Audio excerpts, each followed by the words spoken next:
Hey guys, it is Julie here with TipRanks, and today we're taking a look at two stocks with all buy ratings from Wall Street. So let's get into it.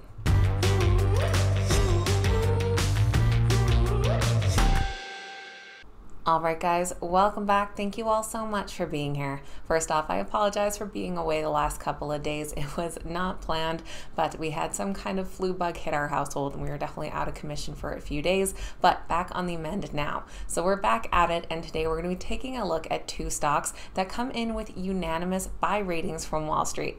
Of course, we're going to take a look at what these companies do and what those analysts are predicting for their stock's future.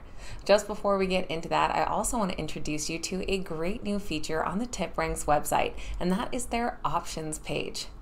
You can check this feature out on any of your favorite stock pages over on the TipRanks website by going to the left-hand menu under Options here.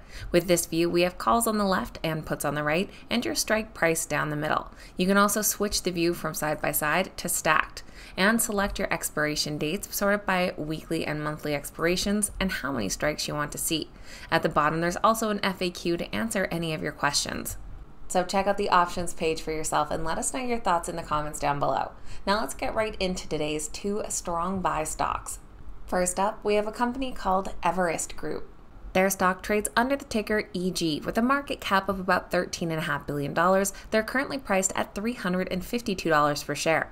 The stock has seen growth of 29% over the past year, but has fallen a few percent in the last couple of months. They are a global leading provider of reinsurance and insurance solutions. Founded back in 1973, the company is an established insurance name, its global presence allowing it to serve clients in over 100 countries across 6 continents. Providing tailored solutions to meet customers' unique needs, they operate through their subsidiaries and offer a diverse portfolio of products, including property, casualty, specialty, and life reinsurance, as well as insurance coverage. Just as a refresher, reinsurance is basically insurance for insurers, so it helps transfer some of the risk to other parties. Near the start of May, they reported their first quarter earnings results, where they saw revenue of $3.29 billion, which grew nearly 14% year over year and came in ahead of analysts' expectations. But their earnings per share did come in with a mess, as they posted $11.31 per share, shy of the $12.53 estimated. The next report will be coming up soon on July 26th, where analysts are anticipating earnings of $11.52 per share. Back in May, the company also declared a dividend, and their current quarterly dividend comes in at $1.65 per share for a yield of 1.9%. That payment happened on June 16th. Ahead of this next earnings report, we did recently hear from an analyst at Raymond James. They cited a positive outlook for Everest to report accelerating revenue and earnings growth. Their rating reflects improving reinsurance market conditions with strong trends in pricing and terms and conditions continuing through mid-year renewals. They continue to believe that there could be upside to their estimates should the company achieve the lower end of their 2023 targets. That analyst is one of 6 that currently have a rating on the Everest stock, and as I gave away at the start of the video, they all come in with buys. Their average price target comes in at $449 per share. That would be a growth potential of 27% from current prices. Down here, we can see that recent rating from Raymond James with a price target of $450 for an upside of 28%, and most of our ratings are around this 20 to 30% upside. The second company we're taking a closer look at today is called Copa Holdings. Their stock trades under the ticker CPA with a market cap of $4.3 billion, currently priced just shy of $110 per share. They've seen phenomenal growth this past year, up 76% and 28% in just the last 3 months.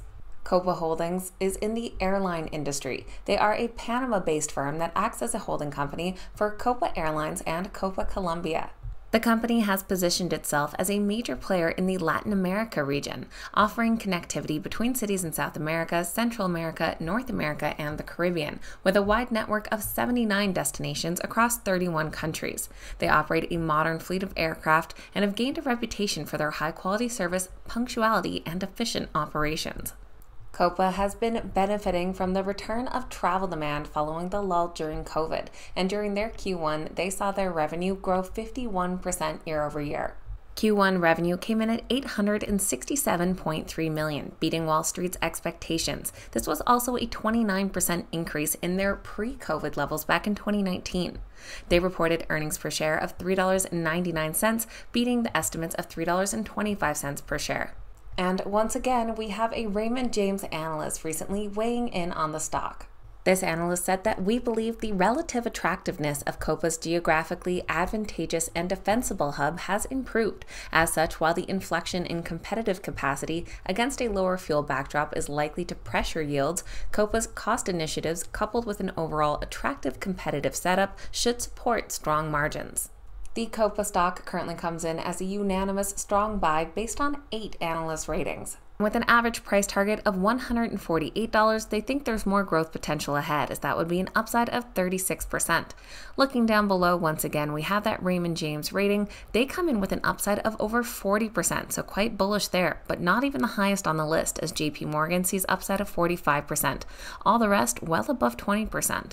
So that is a quick overview of 2 stocks coming in with unanimous buy ratings from Wall Street analysts. Let me know your thoughts on these companies in the comments down below. Were they on your radar before, and what do you think about their future growth potential? I always love hearing from you guys.